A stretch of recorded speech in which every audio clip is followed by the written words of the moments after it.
All right, can everyone see and hear me? Or see the assignment and hear me?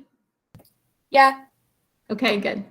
All right, so the last 3 examples that we're going to do together are all EQAO questions that have been on fairly recently. So this one was on, I think, 3 years ago or 2 years ago. And it said information about the linear relationship. So we know they're lines that they're talking about. That's what linear means.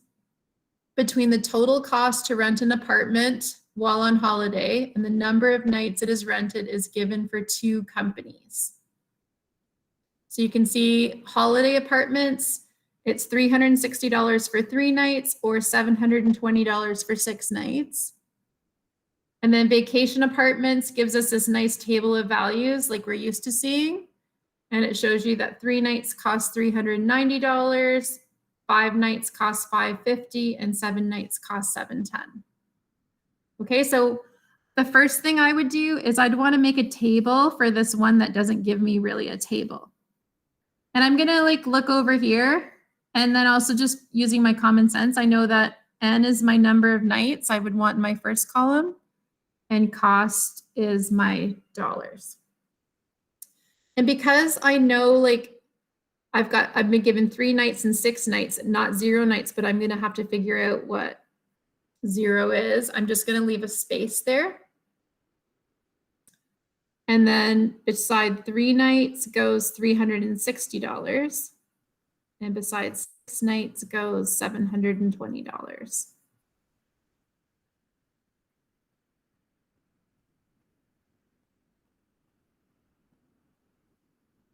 And if I read the rest of the question before I go on, and I could here find the cost per night, which is an important thing to think about when you're looking at a hotel room. Complete the table by determining the initial value and selecting the type of variation for each company. Justify your choice of variation. So it doesn't say I have to find the rate of change. It just says I need to find the initial value, although I may need to find the rate of change to help me get the initial value. But in the first question, you can see that I go up by 3 nights, and that results in me going up, if I do the differences, by $360. So this pattern 3-6 is a nice one because if I go backwards 3 nights, I get to 0 nights. So this pattern 0-3-6, there's 3 between each of them, which means that if I go backwards 3 nights, I would go back whatever I went forwards, which was $360. So I would go back $360. And $360 minus $360 is $0. So I now know that B is 0 in this first relationship for holiday apartments. So now I can go down to my chart here. For holiday apartments, the initial value is $0. I worked backwards in my chart. I got $0. And then I can circle that it's a direct variation. And my justification is it is a direct variation because the initial value is $0.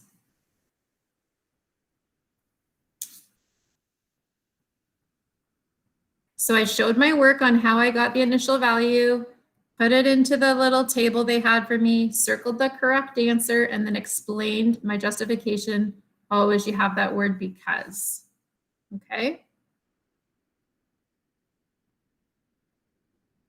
All right, the next one, even though they give me the table, isn't quite as easy because if I look at my differences, 3 to 5 is up 2 nights, and 5 to 7 is up 2 nights. And if I go backwards 2 nights, that's not going to get me to 0 nights. It's going to get me to 1 night. So there must be another way to figure out. So I'm going to figure out my differences on this side. So 550 minus 390 is up 160. And 710 minus 160, 710 minus 550 is also 160.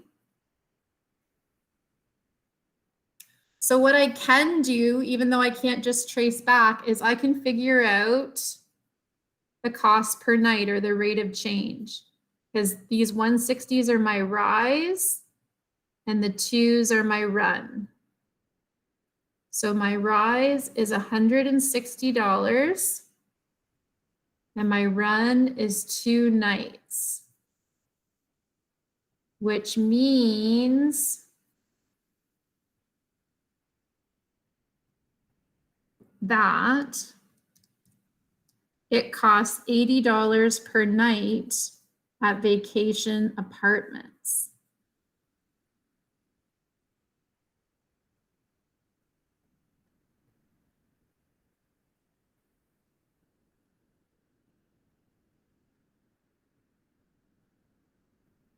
So if I do a little table beside here, here's my number of nights and here's my cost.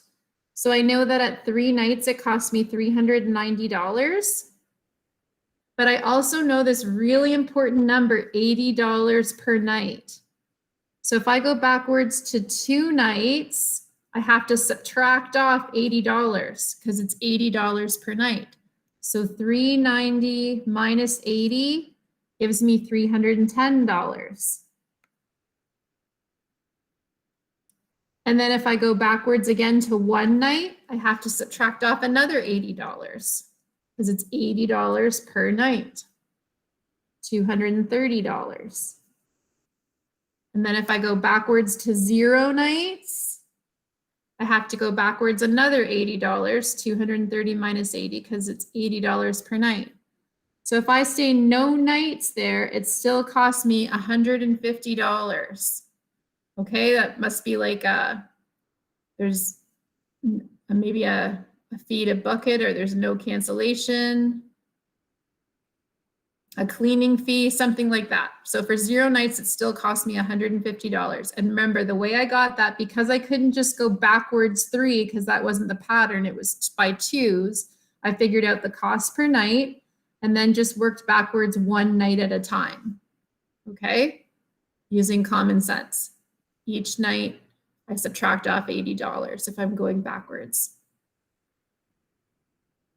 So now I know my initial value is, aside 0, it's $150. So I can go to my chart now, or my chart. And for Vacation Apartments, the initial value is $150, which means it's a partial variation.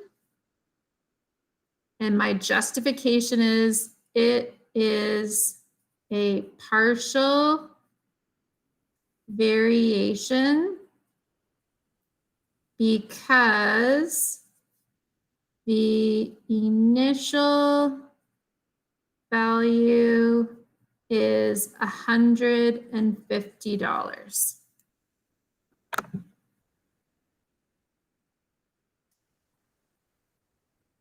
Okay, so the year that this one was on, people did really well at it. Everyone was able to figure out the correct number that went beside 0 using some method that made sense to them. And then everyone remembered that direct variation had an initial value of 0 and partial variation had an initial value that wasn't 0.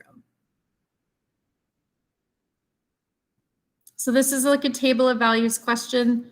The twist is that this one, the Holiday Apartments, they didn't give you a table of values. You had to make it from the wording of the question, which made it a little bit trickier. All right, so there was an example of an EQAO question that wanted to see if you knew about direct variation and partial variation. So here's another EQAO question. Dakota and Jamie have part-time jobs. The graphs below represent the relationship between earnings and time each of them works. And it's a multiple choice. Whose graph represents a partial variation? Whose graph represents a partial variation, and what is the initial value of the relationship? So if I was doing this question, it's a multiple choice on EQAO, I would look at this graph here, going right through 0, 0, and I would know it was direct. And since this is asking which one's partial, I'd cross this one off, and anything that refers to Dakota, I'd just go and cross off. Dakota is not the answer. No matter what they say about Dakota, we know that it's a direct relationship, so Dakota's out of it. So now we're looking at Jamie. Jamie, we can tell is partial because it doesn't start at 0. So we want to know, where does Jamie start at? Jamie starts at $30. So then we look and see which one's correct. And it's C. Okay. So again, reading carefully, making sure you understand what the question's asking for. Making sure that it doesn't say which one's false. Okay, a lot of people have been falling into that trap on the EdSpeak quizzes. They've been finding a true statement, but the question asks for which one's false.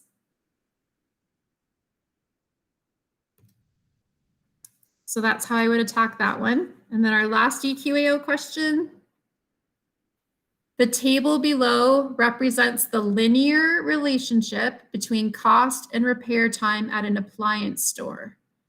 Determine the initial value of the relationship showing your work. And then if this relationship direct or partial, justify your answer. Okay, so this one tricked some people. And we'll see why in a second. You can see that on the repair time side, it doesn't go up consistently. One goes up by 3 and one goes up by 2. So some people, even though if it tells you it's linear, believe them that it's linear. Okay. So I'll show you why this works in a second. So to go from 205 up to 385, 385 minus 205 is 180. So we go up by 180. And then 505 minus 385 goes up by 120.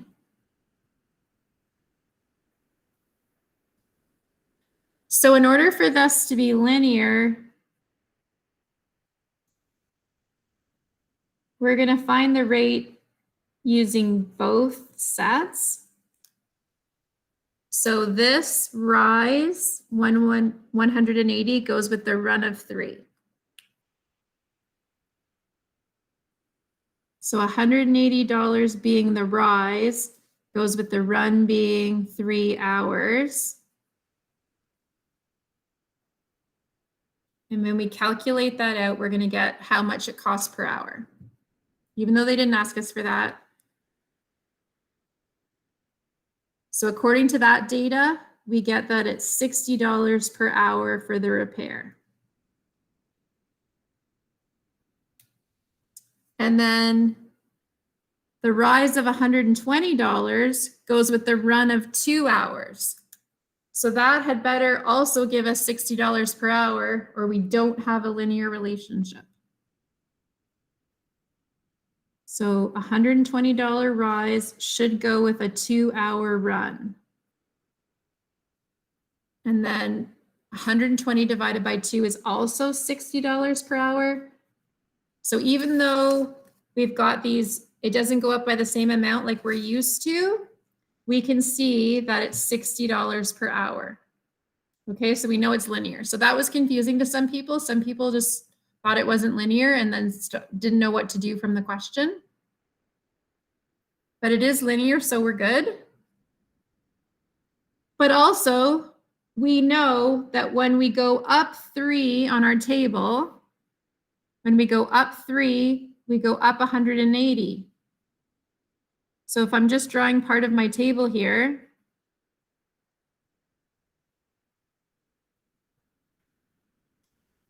when I go up 3 hours, I go up $180. So if I were to go back 3 hours to get to 0, I should go back $180. Okay, so that's going to give me my initial value. 205 minus 180 gives me $25. So that's my initial value. So again, all of this was just to convince you that it was linear, that we had a constant rate of change, consistent rate of change of $60 per hour. You didn't need to do this. You could have just believed them when they said it was linear and then realized, okay, this shows me that when I go forward 3 hours, I have to add $180. So if I go backwards 3 hours, I would have to subtract $180 following the pattern, and then you would have got your B value of 25, which is what you're going to put into your blank here. So this is unnecessary. I just wanted to show you that it is linear, even though it doesn't maybe look like it because we're not going up by the same amount like we're used to. Okay.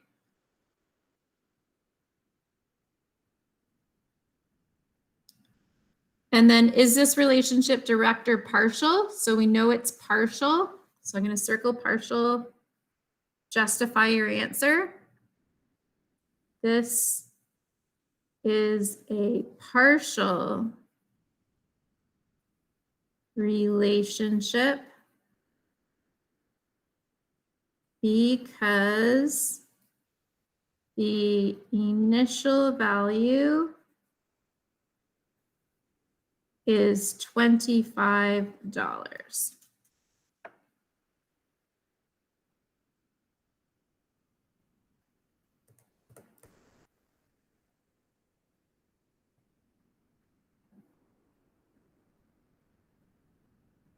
One good technique is always to rewrite your chart out and leaving space for 0 to fit into it, okay? When you're working backwards in a chart.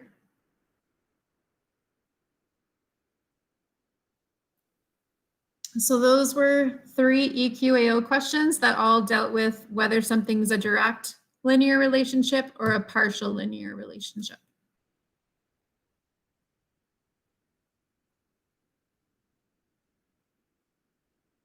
So the last thing we have to do is fill the rest of the chart out.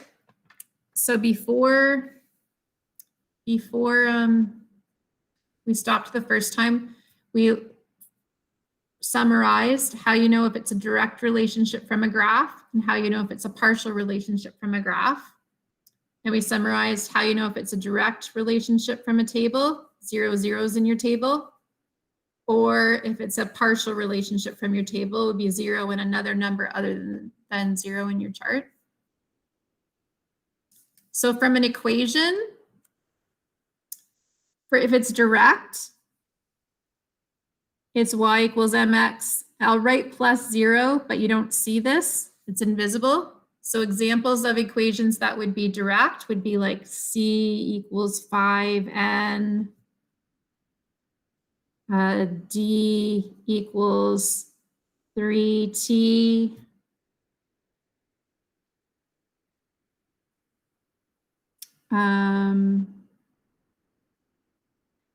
h equals 2.5, n, a equals 250w. Okay, so you don't see that plus b part anywhere. But if you have a partial relationship, then you're going to have a b value. So it follows y equals mx plus b. So your equation could be like c equals 5n plus 25, or it could be D equals 3T plus 100, or it could be H equals 2.5N minus 7, or A equals the amount in your account is $1,000 minus $250 each week minus 250W. Remember that this order, B is here. This is your B and this is your M. So they can be backwards and forwards. We went through that yesterday. But on some of your EDSB quizzes, people were still having trouble with that. So make sure you're clear on how to tell what B is in your equation. It's the number that's on its own, okay? The number beside the variable is your rate of change, M. On direct and partial questions, you're always focusing on what the initial value B is, okay? And then on a word description, you're looking for only having a rate of change. Only rate of change. So like $15 per hour, 25 cents per apple. So no initial value mentioned. So no membership fee, no initial height, no, it's only a rate of change, only a rate of change. Whereas in your word description, there's going to be a rate of change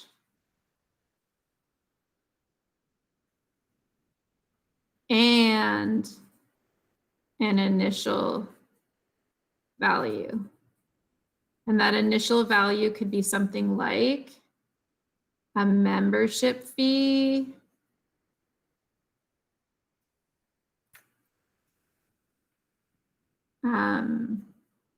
a fixed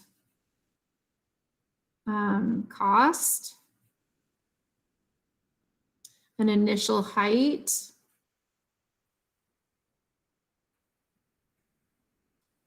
okay? So in your word description, they're only going to mention something about a rate of change. No initial value will be mentioned. And in a word description, if there's a partial relationship, there's going to be information about a rate of change, so a cost per, and an initial value starting with something other than 0, obviously. Okay. This chart is going to be handy for you to have when you're working through your EDSB assignment later today. Okay. It's a good summary. So if you're getting a question that's about graphs, you can look at the information about graphs. If your question's about tables, you can look at your information about tables. If your question involves an equation, you can look at your info on equations. And again, word description. And then the big, whole, huge idea, if we write out at the top, direct relationship, initial value is 0. Partial relationship, initial value is not 0. That's the huge difference between the two. So keep that in mind. They'll try to confuse you in the multiple choice questions, especially they'll say it's a direct relationship with an initial value of 25, okay, when it's really a partial relationship with an initial value of 25. So part of the question will be right and part of it will be trying to confuse you. So make sure you have in your mind the differences, or the difference. All right, I'm gonna exit out of here.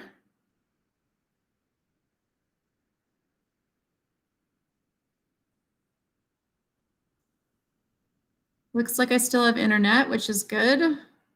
Stop recording.